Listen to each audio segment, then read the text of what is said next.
صحیح بخاری میں حدیث ہے، نبی علیہ السلام کے پاس واشی آیا فتح مکہ کے موقع پر، اور وہ واشی کون تھا؟ قاتل حمزہ۔ اوئے ہوئے، حمزہ نبی علیہ السلام کے صرف چچا نہیں تھے بلکہ بھائی بھی تھے، دو شریک اور ہم عمر بھی تھے، دوست بھی تھے۔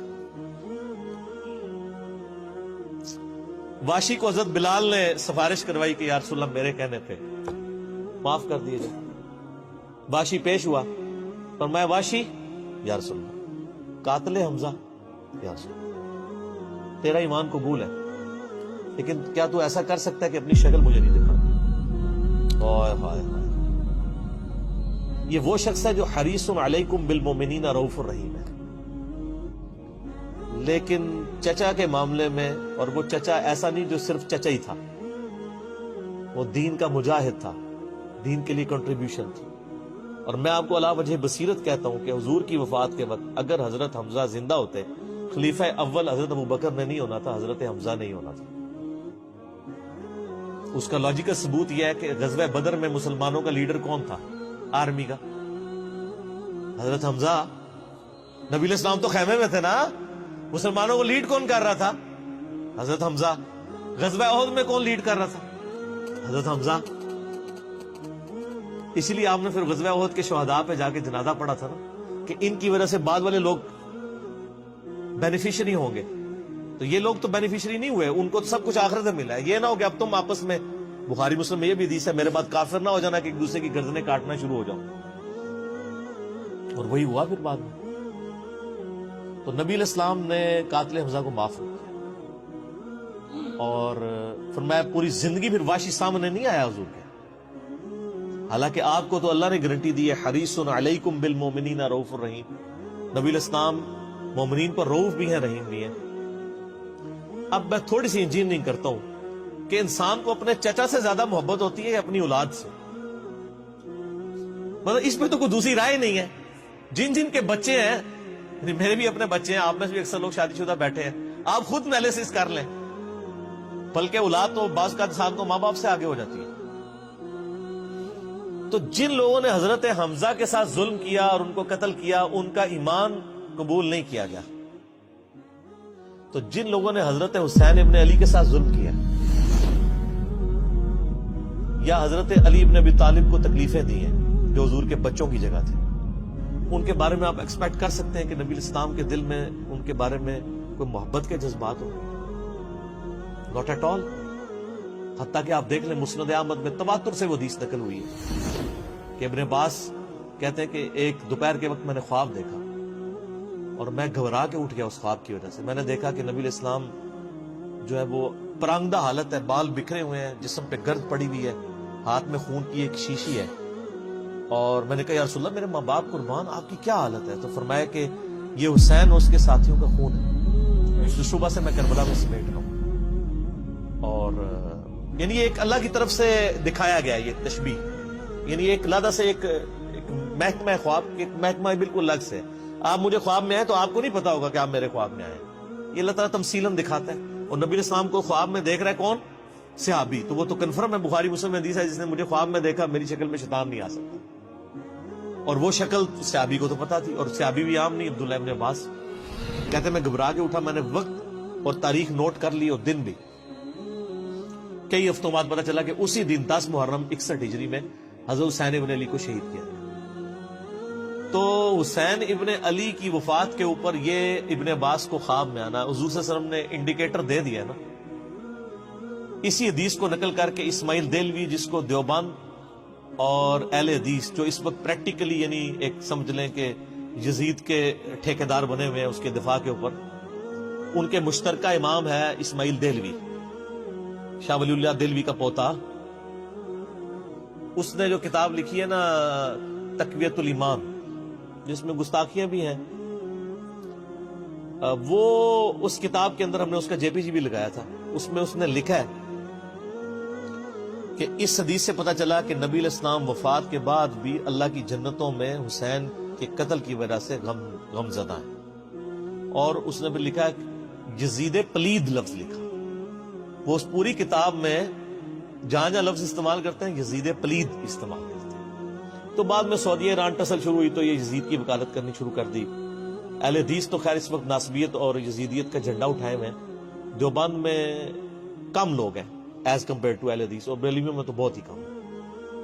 تو یہ میں آپ کو صرف ایک کمپیریزن بتا رہا ہوں کہ انسان کو اپنی اولاد سے جو محبت ہوتی ہے وہ تو آپ سوچ نہیں سکتے. ترمذی میں اور مسند احمد میں حدیث ہے, نبی علیہ السلام نے حضرت حسین کو اٹھایا ہوا ہے اور آپ فرماتے ہیں اللہ یہ میرے بیٹوں میں سے ایک بیٹا ہے, اے اللہ اس سے محبت کر, جو اس سے محبت کرے, اس سے دشمنی رکھتے اس سے دشمنی رکھ. ہم یہ پوچھتے ہیں کہ حسین سے دشمنی کس نے رکھی ہوئی ہے, ذرا پوائنٹ آؤٹ کریں نا. کیا یہ تھریٹیکل بات ہے؟ تھی نا دشمنی, آج تک ہے, اس زمانے میں بھی تھی. تو وہ ان لوگوں کو پھر ان کے ساتھ کیا معاملات ہوں گے؟ باقی واقعہ کربلا والا ریسرچ پیپر 5B پڑھ لیں تو آپ کو معاملات کلیئر ہو جائیں گے. تو یہ غل کے اوپر میں نے بات کی, اور اس کے اوپر بعض لوگوں جو ہے وہ اس حدیث کے اندر تحریف بھی بعض لوگوں نے کی ہے, بعض لوگوں نے جان بوجھ کے کی ہے, بعض لوگوں نے انجانے کے اندر کیا ہے. یہ روایت المستدرک الحاکم میں بھی موجود ہے اور صحیح سند کے ساتھ, اور المصنف ابن ابی شیبہ کے اندر بھی موجود ہے کہ مولا علی علیہ السلام جو ہے وہ ان کے پاس حضرت طلحہ کا بیٹا آیا, عثمان ابن طلحہ. تو آپ اس کو جب ملتے ہوئے آپ نے نا سورہ حجر کی وہ آیت پڑھی کہ جو اہل ایمان کے دلوں میں ایک دوسرے کے بارے میں غل آ جائے گا نا, قیامت والے دن اللہ تعالیٰ ان کے دل سے وہ غل دور کر دے گا. پھر وہ جنت میں آمنے سامنے بیٹھے ہوئے ہوں گے تختوں کے اوپر, ٹیک لگائے ہوئے تکیوں کے اوپر.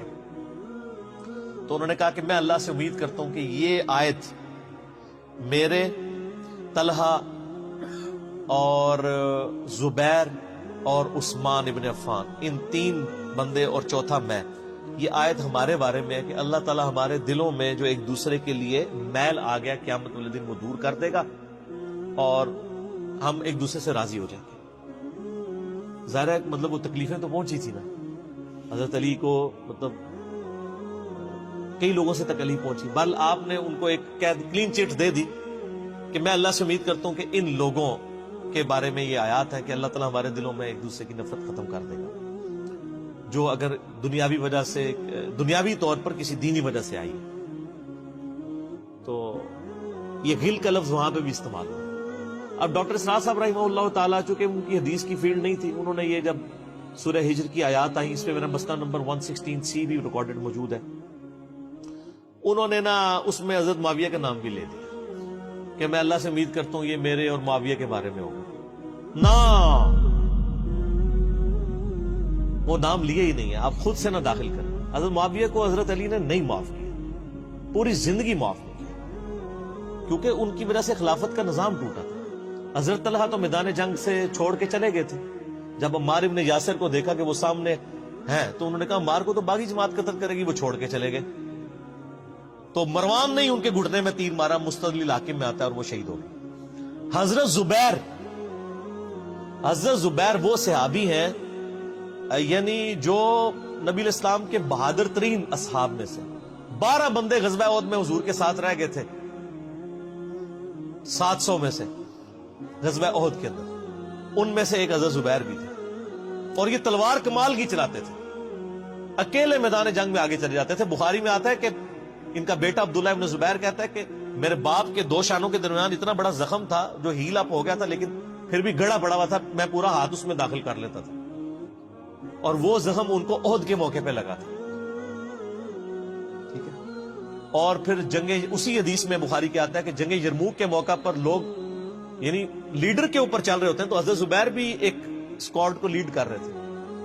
تو لوگوں نے کہا حضرت آپ آگے جائیں. انہوں نے کہا جب میں آگے جاؤں گا تو میرے ساتھ کوئی نہیں آگے جا سکتا. وہ اکیلے گھوڑے کو انہوں نے جو ہے وہ ایڑی لگائی اور رومن امپائر کی یعنی فوج کے اندر گھس گئے, اور کوئی بھی ان سے لڑنے کے لیے تیار نہیں ہوتا تھا. اتنی بہادری تھی ان کے اندر. لیکن جنگ جمل میں حضرت علی کے مقابلے پہ آ گئے.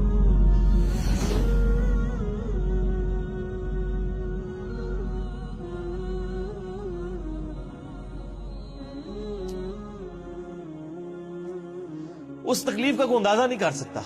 حضرت حسن ابن علی نے بتایا مولا علی سے کہ بھئی حضرت زبیر آئے ہیں, تو حضرت علی نے کہا کہ رکو میں خود چاہتا ہوں. گئے, کہا زبیر یاد ہے وہ دن جب نبی تم مجھ سے بڑا پیار کر رہے تھے.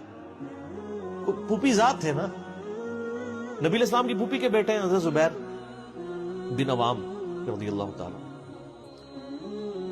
تو حضور نے تم سے ایک بات کہی تھی کہ تم علی سے اتنی محبت کرتے ہو, ایک دن آئے گا کہ تم تلوار لے کے علی کے خلاف کھڑے ہو جاؤ گے.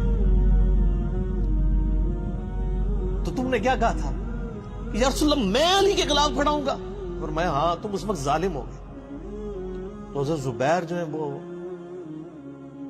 ان پہ غشی طاری ہو گئی, گھوڑے کو, یعنی وہ حضرت علی کا پھر سامنا بھی نہیں کر سکے, میدان جنگ سے واپس چلے گئے. تو بعد میں حضرت علی کے فوجیوں میں سے ایک بندے نے جا کے پیچھے ان کو دھوکے سے قتل کر کے تھا. تو حضرت علی نے کہا کہ زبیر کے قاتل کو میں دوزخ کی بشارت دیتا ہوں, کیونکہ زبیر جنتی تھا. تو وہ شخص پھر حضرت علی سے ناراض ہو گیا کہ ہم نے میں نے تجھے حکم دیا تھا, جب میں نے ان کو جانے دیا تو نے یہ کام کیوں کیا؟ تو وہ پھر خارجی ہو گیا. اور یعنی یہ وہ محبت تھی, وہ جہاں محبت تھی وہ نظر آتی تھی. ظاہر ہے کہ ایک بندے کی ایک غلطی سے اس کی پوری زندگی زیرو سے ملٹیپلائی نہیں ہو جاتی ہے. جس نے اتنا کچھ دین کے لیے کنٹریبیوٹ کیا کبھی نہیں ہو سکتا ایسا.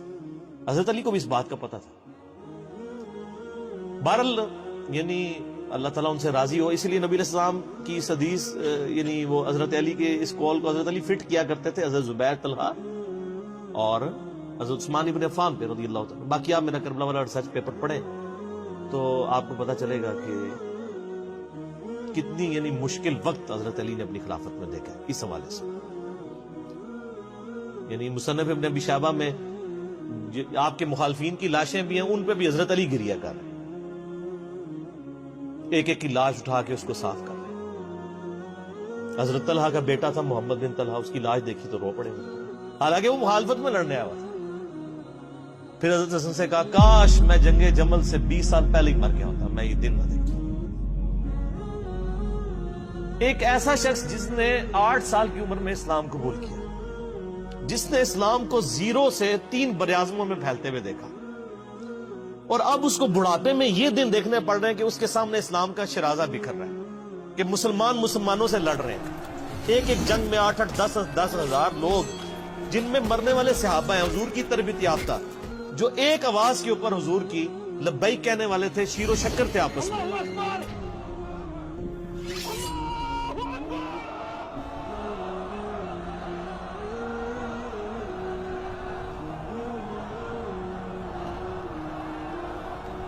آپ اندازہ کر سکتے ہیں. اسی لیے حضرت علی جو ہیں وہ یعنی کوفے میں شہر سے باہر آپ کو پتہ ہے کنویں ہوا کرتے تھے, اکیلے جا کے کنویں پہ بیٹھ کے رویا کرتے تھے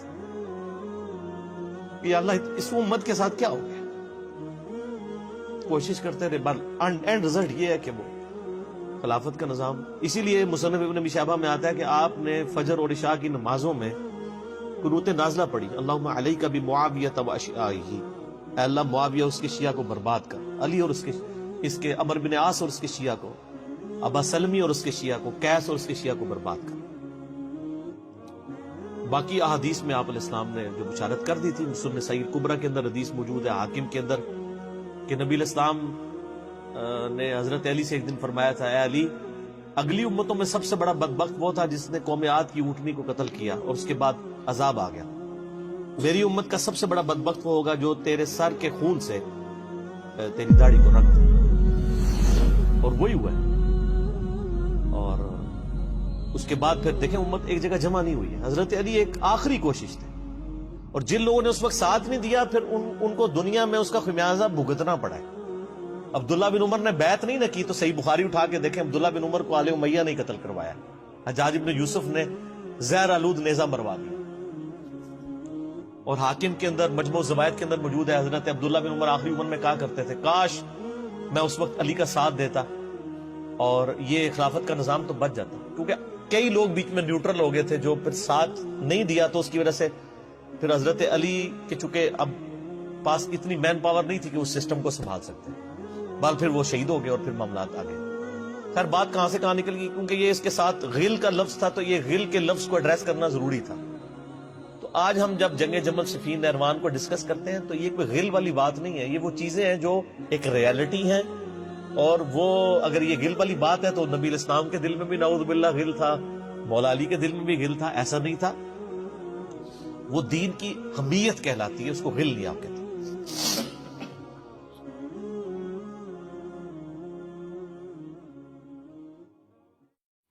واقعہ کربلا اس سے ریلیٹڈ نہیں ہے کہ جی ان کے اوپر پانی بند ہو گیا، ان کے اوپر ظلم ہوا، کتنے بندے شہید ہوئے، یہ سیکنڈری چیز ہے۔ اصل چیز ہے کربلا ہوئی کیوں نبی علیہ السلام کی محنت کو 50 سال کے اندر اس لیول تک پہنچا دیا گیا کہ ہزاروں صحابہ زندہ ہیں اور نبی صلی اللہ علیہ وآلہ وسلم کی پوری اولاد ذبح کر دی جاتی ہے۔ ہم تو یہ کہہ نہیں رہے کہ کیسے ذبح کیا انہوں نے، آری چلائی تھی یا تلوار چلائی تھی، یہ تو واقعہ کربلا تو سب کو پتہ ہے، ان کی شہادت بھی سب کو پتہ ہے۔ جامعہ ترمذی میں حدیث ہے حسن و حسین جنتی نوجوانوں کے سردار ہیں، اور ان کی والدہ جو ہے وہ جنتی عورتوں کی سردار ہیں، اور المستدل حاکم میں حدیث ہے حسن و حسین جنتی نوجوانوں کے سردار ہیں اور ان کے والد ان سے بھی بہتر ہیں۔ تو یہ تو ڈیفینٹ حدیثیں ہیں، یہ تاریخ تو نہیں ہے، نبی علیہ السلام کے فرامین ہیں۔ تو ان کی موجودگی میں ان کے ساتھ یہ کچھ کیا جائے تو ہم نٹی گریٹیز میں نہیں پڑھتے، ہم اس تھیم کے اوپر کہ یہ کون سی چیز تھی جس نے خلافت راشدہ کو ملوکیت میں بدل دیا، ہم اس تھیم کے اوپر بات کرتے ہیں۔ ہم کہتے ہیں چھوڑ دیں، بندے ہندے چھوڑیں، الٹیمیٹلی کیا نکلا ہے، کس کی وجہ سے ہوا ہے، وہ تو حدیث کی کتابوں میں موجود ہے۔ ہم کب کہہ رہے ہیں خفیہ کیمرے لگا گئے جی کس نے گولی پہلا تیر کس نے چلایا، یہ وہ ہم تو بتا رہے کس کے دور حکومت میں ہوا اور ان کا اپنا کردار کیا تھا، اس کو کس طریقے سے لا کے تخت پہ بٹھایا گیا، وہ ساری کی ساری چیزیں تو سامنے ہیں۔ وہ تاریخ کی کتابیں نہیں ہیں، حدیث کی کتابیں ہیں۔ اگر آپ کہتے ہیں کہ بخاری مسلم سے ہم نے صرف رفع الیدین کی حدیثیں لینی ہیں یا ایمانیات کی حدیثیں لینی ہیں اور باقی جو بخاری اور مسلم میں آل امیہ کی بدماشیوں کو ننگا کیا گیا ہے وہ ہم نے نہیں لینی ہے، تو سر پھر آپ اپنے آپ کو کلیئر کٹ، پھر ہم آپ سے واقعہ کربلا نہیں ڈسکس کریں گے، حجیت حدیث میں بات کریں گے۔ آپ کو اپنے آپ کو منکرین حدیث کہنا پڑے گا، یہ آپ اسکروٹنگ کیسے کریں گے؟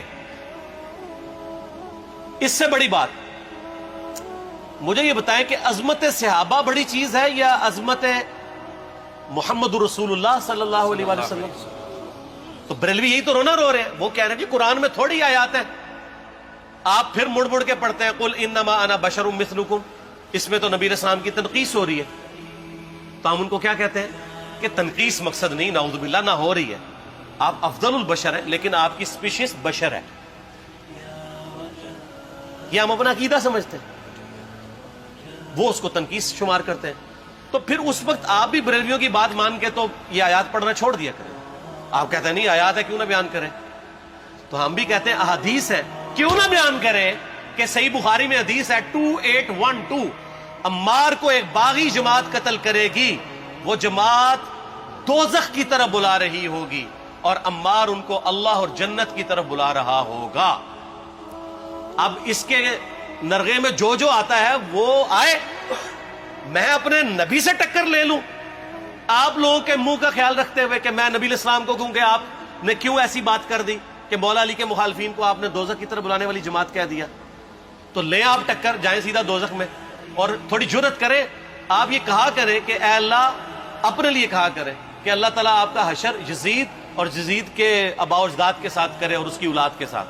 ہم کہتے ہیں کہ اللہ تعالیٰ ہمارا حشر جو ہے وہ مولا حسن حسین، مولا علی علیہ السلام اجمعین اور اہل بیت کے ساتھ کرے، آمین۔ اور آپ میں تو اتنی جرت نہیں آپ یہ بات بھی کر سکیں کیونکہ ان کو پتہ ہے۔ تو نبی علیہ السلام کی احادیث کو بیان کرنے کو یہ سمجھتے ہیں کہ جی اس سے مصیبت کھڑی ہو جائے گی، تو اپنے آپ کو منکرین حدیث ڈکلیئر کریں، پھر حجیت حدیث کا مقدمہ ڈسکس ہوگا، پھر کربلا نہیں ڈسکس ہوگی۔ اور یہ ٹی وی پہ بھی آ کے مولوی بیٹھے ہوتے ہیں، سنیوں کے بھی شیعوں کے بھی، مڑ مڑ کے جی وہ یزید نے یہ کر دیا، وہ یزید نے کیا کیا ہے یار؟ وہ تو سسٹم کا نمائندہ بن کے آیا جو پیچھے سے خراب تھا۔ یزید کو لے کے بیٹھے ہیں، یزید یزید یزید یزید، بھائی پیچھے سے معاملہ خراب ہوا۔ اگر نہیں یقین آتا تو یہ بخاری مسلم کی میں نے آلموسٹ 200 سے زیادہ حدیث مین سٹریم کی کتابوں سے اکثر بخاری مسلم جمع کیے، پڑھے، اور سر میں نے تو ان کو چیلنج دیا ہے یہ حدیثیں پڑھ کے نا اپنے ممبروں سے صرف ان حدیثوں کی تشریح اپنی پبلک کے سامنے کر دیں، نہیں کر سکتے۔ تو وہ لعنت کے مستحق تو ہو رہے ہیں حق چھپا کے، اور قیامت الدین کے منہ پہ لگام ڈالیے، اور پھر مڑ مڑ کے کہتے ہیں نہیں جی وہ کچھ چیزیں خاص ہوتی ہیں، وہ عوام الناس کے سامنے نہیں کرنی چاہیے، وہ صحابہ کرام بھی بعض اوقات ایسی باتیں پبلکلی نہیں کرتے تھے۔ میں نے اس کے اوپر بڑا ایک میرا کلپ ہے یوٹیوب پہ، مولا علی سے متعلق 5 جھوٹ، تو میں نے کافی ساری چیزیں اس میں ڈسکس کی ہیں۔ لیکن میں یہ کہتا ہوں کہ اللہ کے بندو، جو چیزیں نبی علیہ السلام نے منع کی ہیں بیان کرنے سے، وہ تو ہم ڈسکس کر بھی نہیں رہے۔ میں نے آج تک آپ کو منافقین کے نام بتائے؟ آپ نے حذیفہ ابن یمان کو بتایا تھے نا آپ صلی اللہ علیہ وآلہ وسلم نے، صحیح بخاری میں آتا ہے، تو میں نے آپ کو بتایا، آپ رازدار رسول تھے، وہ ختم ہوگی بات۔ میں نے کبھی ڈسکس کی ہے؟ اگرچہ میں نے صحیح مسلم کی حدیث 7035 نمبر ڈسکس کی ہے کہ نبی علیہ السلام نے فرمایا میرے صحابہ میں 12 منافق ہیں، وہ کبھی بھی جنت میں داخل نہیں ہوں گے یہاں تک کہ سوئی کے ناکے سے اونٹ نہ گزر جائے، اور ان میں سے 8 ایسا ہے جس کی کمر پہ دوبیلا پھوڑا نکلے گا۔ میں نے آج تک آپ کو بتایا کہ کس کس کی کمر پہ دوبیلا پھوڑا نکلا اور اس کی موت اسی پھوڑے میں ہوئی ہے؟ بتایا؟ تو میں تو وہ چیزیں ڈسکس بھی نہیں کر رہا، میں وہ چیزیں ڈسکس کر رہا ہوں جو نبی علیہ السلام نے علامات النبوہ میں بتائی ہیں۔ یہ امام بخاری حدیث نبوت کی دلیل کے چیپٹر میں لے کے آئے ہیں، اور امام بہقی نے 3500 احادیث پر مشتمل ایک کتاب لکھی ہے دلائل النبوہ، کہ ہم نبی صلی اللہ علیہ وسلم کو نبی کیوں مانتے ہیں، اس کے اوپر، اور اس میں یہ ساری حدیثیں عمار بن یاسر کے قتل والی لے کے آئے ہیں، بتانے کے لیے کہ دیکھیں ہمارے نبی علیہ السلام کی نبوت کی دلیل ہے کہ آپ نے اپنی وفات کے آلموسٹ 30 سال کے بعد ہونے والے واقعے کو پہلے ہی بتا دیا۔ یہ حدیثیں چھپانے والی نہیں، بیان کرنے والی ہیں، علامات النبوہ کی حدیثیں۔ آپ کہتے ہیں چھپائیں، اگر کوئی حدیث دنیا میں نہیں چھپائی جا سکتی نا تو علامات النبوہ والی حدیث ہے، کیونکہ وہ تو نبی صلی اللہ علیہ وسلم کی نبوت کو جسٹیفائی کرتی ہے۔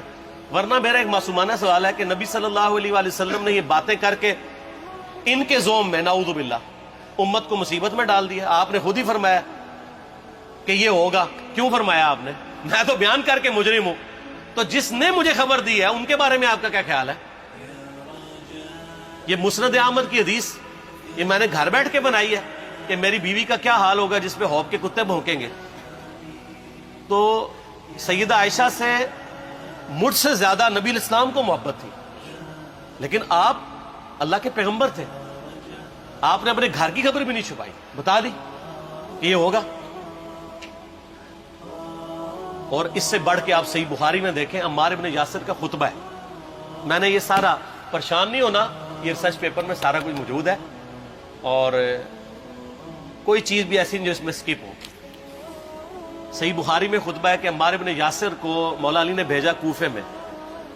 کوفے والے نیوٹرل ہو گئے تھے کیونکہ بصرہ سے سیدہ عائشہ آ رہی تھی، اور وہاں پہ انہوں نے کہا نہ ہم سیدہ عائشہ کا ساتھ دیں گے نہ مولا علی کا دیں گے، تو عمار بن یاسر کو تیار کرنے کے لیے، یعنی وہاں کے جو عوام تھی اس قتال کے لیے، مولا علی نے بھیجا۔ تو سیدنا عمار بن یاسر نے وہاں پہ کوفے کے ممبر پہ خطبہ دیا، بخاری کے الفاظ ہیں، اوپر والی سیڑھی پہ عمار بن یاسر نے حسن ابن علی کو بٹھایا، حالانکہ حسن ابن علی سے 4 گنا بڑی عمر تھی عمار بن یاسر کی، 90 پلس ہو چکے ہوئے تھے، 3-4 گنا ان کی عمر تھی، لیکن اہل بیت کا احترام کیا۔ خود نچلی سیڑھی پہ بیٹھے، بخاری کے الفاظ ہیں کہ اے لوگو اللہ نے تمہیں آزمایا ہے، ایک طرف دنیا اور آخرت میں تمہارے نبی کی بیوی ہے سیدہ عائشہ، دنیا اور آخرت میں، یعنی عزت اپنی جگہ قائم۔ یہاں لوگ سمجھتے ہیں کسی کی غلطی آ گئی تو پتہ نہیں کیا ہو گیا، وہ یار اس کا مرتبہ اپنی جگہ ہے، غلطی اپنی جگہ ہے، پیغمبر نہیں ہے وہ۔ اور دوسری طرف علی ابن ابی طالب ہے، اللہ اب دیکھے گا تم عائشہ کی اطاعت کرتے ہو یا اللہ کی، علی کی نہیں اللہ کی۔ کیوں؟ یا ایھا الذین آمنوا اطیعوا اللہ واطیعوا الرسول واولی الامر منکم، ان کا اولو الامر مولا علی ہیں، ان کی اطاعت واجب ہے۔ یہ اللہ نے آزمایا ہے کہ اللہ کی اطاعت کرتے ہو یا عائشہ کی۔ اور آپ حیران ہوں گے، یہ حدیث امام بخاری حضرت عائشہ کی فضیلت والے چیپٹر میں لے کے آئے ہیں۔ اگر امام بخاری مشورہ کر لیتے نا ناسبیوں سے تو انہوں نے کہا تھا سر آخری صحیح رکھو، پچھلا رہن دو۔ بلکہ پچھلے والا رکھو، آخری والا رہن دو کہ عائشہ دنیا اور آخرت میں، وہ حدیث گھٹنے کا میں آپ کو طریقہ بتاتا ہوں، کاٹ چھانٹ کرنے کا. وہ آدھی حدیثیں لکھتے ہیں نا، آدھی حدیثیں ایسے لکھتے ہیں امام بخاری کہ سیدہ عمار ابن یاسر نے خطبے کے دوران فرمایا کہ سیدہ عائشہ دنیا اور آخرت میں تمہارے نبی کی بیوی ہے، بس. لیکن امام بخاری نے پوری حدیث لی ہے، آگے وہ بھی ڈالا ہے کہ اللہ آزما رہا ہے کہ عائشہ کی اطاعت کرتے ہو یا اللہ کی، جیسے آپ کے علماء کر رہے ہیں. صحیح مسلم کی حدیث 6488 آدھی بیان کرتے ہیں سارے مولوی، بریلوی، دیوبندی، اہل حدیث، سب. میرے صحابہ کو برا مت کہو، اگر تم میں سے کسی نے احد پہاڑ کے برابر بھی سونا خیرات کر دیا اور میرے صحابہ نے ایک مد یعنی 600 گرام خیرات کی، آدھا کلو، اس کے آدھے کو بھی نہیں پہنچ سکتا، بس. حالانکہ یہ مسلم کی حدیث سٹارٹ اس سے ہوتی ہے کہ عبد الرحمن بن عوف کو خالد بن ولید نے گالیاں دی جھگڑے کے دوران، حالانکہ دونوں مسلمان تھے، دونوں صحابی تھے. آپ نے حضرت خالد بن ولید کو بلا کے ڈانٹا، فرمایا تم میرے صحابہ کو برا مت کہو. تو خالد بن ولید نے تو آگے سے نہیں کہا حضور میں بھی صحابی ہوں. ان کو پتا تھا کہ عبد الرحمن بن عوف نے اس وقت اسلام قبول کیا جب اسلام کا مطلب تھا مار، تکلیف اٹھانا، اور خالد بن ولید نے گولڈن پیریڈ میں صلح حدیبیہ کے بعد اسلام قبول کیا. میں اب تم لوگ یہ کر رہے ہو، تم لوگ اگر احد پہاڑ کے برابر بھی سونا خیرات کر دو، یعنی صلح حدیبیہ کے بعد والے لوگ میرے ان کے برابر نہیں ہو سکتے. اور جو فتح مکہ پہ معافی مانگ کے مسلمان ہوئے ہیں طلقاء، مؤلفۃ القلوب، آل امیہ، ان کا تو لیول ہی کچھ نہیں ہے. یہاں تو خالد بن ولید کے بارے میں یہ بات کی جا رہی ہے.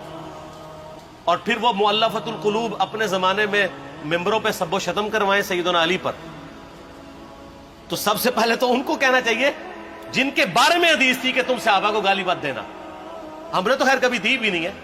اور میں یہ آخری جملہ ان کو ایسا بولتا ہوں کہ جو ان کے دماغ تک ڈرل کر جائے گا کہ آل امیہ نے جو کچھ اپنے دور کے اندر سیدنا علی کی گستاخیاں کی ہیں نا، ہم نے تو ویسی کوئی ایک گستاخی بھی آل امیہ کے بارے میں نہیں کی ہے. میں نے آج تک آل امیہ کے اوپر بائی نیم کسی کے اوپر لعنت کی ہے؟ حالانکہ یہ مولا علی پہ کرتے رہے. یہ ہے لعنتی خود ہو گئے نا، جب مولا علی پہ لعنت کی تو لوٹ آئی. مسند ابی یعلا میں صحیح سند کے ساتھ حدیث موجود ہے، مسند احمد میں بھی موجود ہے کہ سیدنا علی کو جس نے گالی دی اس نے رسول اللہ کو گالی دی صلی اللہ علیہ وسلم. جب ام سلمہ نے کہا تھا، شیخ زبیر صاحب نے اس کو تحکیم میں صحیح لکھا ہوا ہے فوٹ نوٹ کے اوپر، کہ لوگوں تمہارے ممبروں پر رسول اللہ کو گالیاں دی جاتی ہیں، تو انہوں نے کہا معاذ اللہ، ہم کب کہیں گے، ایسا نہیں ہو سکتا. تو ام سلمہ نے کہا تم لوگ علی اور اس سے محبت کرنے والوں پہ گالی گلوچ نہیں کرتے ہو کیا؟ جبکہ میں نبی کی بیوی کہتی ہوں کہ سب سے زیادہ رسول اللہ سے محبت، سیدنا علی سے محبت نبی صلی اللہ علیہ وآلہ وسلم کرتے تھے. لہٰذا جب یہ تم کہتے ہو نا علی پر لعنت، علی سے محبت کرنے والوں پہ لعنت، تو یہ لعنت تو تم نبی علیہ السلام تک لے کے جا رہے ہو نعوذ باللہ، کیونکہ علی سے محبت کرنے والا تو پہلے نمبر پہ نبی صلی اللہ علیہ وآلہ وسلم ہے. اور پھر کہتے ہیں سب کا مطلب تنقید ہے. اور نہ، پرانیاں گلاں، پرانے بابے، پرانے بزرگ، جھوٹے ہو. صحیح مسلم کھولو 6229 غدیر خم سے اگلی حدیث، لعن اللہ ابا التراب کے الفاظ ہیں، مٹی والے ابن ابی طالب پر لعنت، یہ الفاظ موجود ہے. سب کا ترجمہ لعنت ہی ہے، تنقید نہیں ہے. اچھا پھر میرا معصومانہ سوال ہے کہ اس کا مطلب ہے صحابہ پہ تنقید کرنا اچھا کام ہے؟ کہیں گے نہیں. تو بتاؤ یہ برا کام کون کرتا تھا؟ شیعہ کا ابا کون ہے؟ رافضیوں کا ابا کون ہے؟ آل امیہ. تو لہذا شیعہ نو میں کہنا کہ تسی شیخین کے اوپر بکواس اور تبرہ کرنے کی بجائے نا اب لوگوں کو حقائق بتائیں کہ ٹوٹی کمند کہاں. یہ سب مجرمین آل امیہ ہے.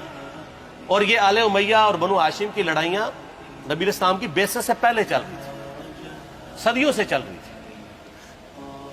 وہ تو پھر اللہ نے بنو ہاشم کو نبوت کے لیے چنا تو ان کو یہ پھر جیلسی ہضم نہیں ہوئی، وہ چیز آگے چلتی تھی.